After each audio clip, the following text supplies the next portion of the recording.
nangu ak li lamb bañ le consulteur na ay juge am laaj na ne ndax pare ngeen ñu ne waaw laaj na ñaari mbëri ku ne pare nga mu ne ko waaw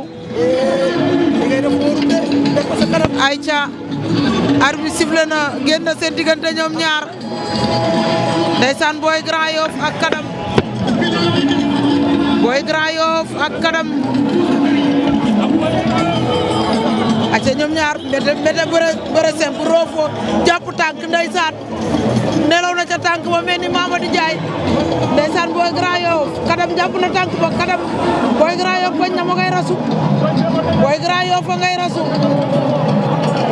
Boy Grand Yoff ak Kadam Boy Grand Yoff ak Kadam Boy Grand Yoff ak Kadam ba léegi ku nekk jàpp nga sa morom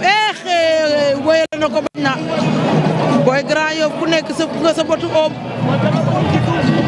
Kadam a ngi ci suuf Boy Grand Yoff jóg na Boy Kadam a ngi ci suuf Boy Grand Yoff ak Kadam Boy Grand Yoff ak Kadam ñaari xale yi jàppante nañ ku nekk yaa ngi ne tekk taxaw di déglu sa morom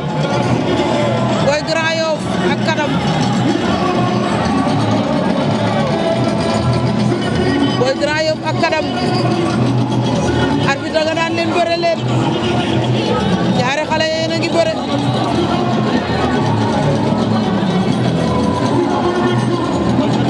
Boy Grand Yoff ak Kadam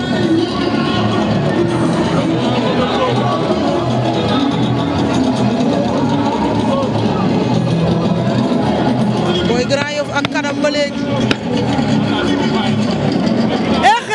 waaw Boy Grand Yoff daan na da koo dóor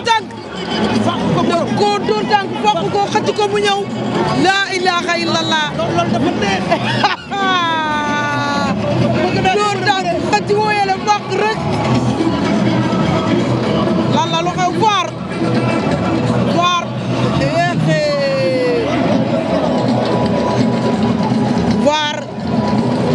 waaye lamb dafa war di am vaar chaque jour lamb dafa war di am vaar chaque jour am na yenn jël yoo xam ne kenn mënu koo toléré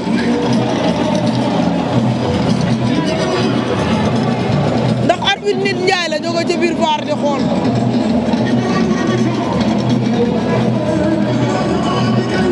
Kadam nee na daanuwul de Kadam a nga taxaw Boy Grand Yoff a ngi noonu ñaari arbitre yaa ngay waxtaan Boy Grand Yoff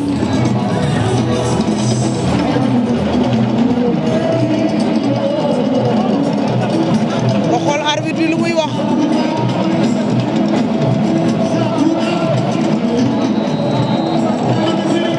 Boy Grand Yoff daan na Kadam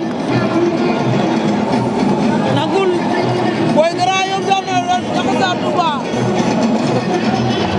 déggal Sa Touba loolu day neex Boy Grand Yoff daan na Kadam ba ngay wax ak moom naan ko lamb noonu la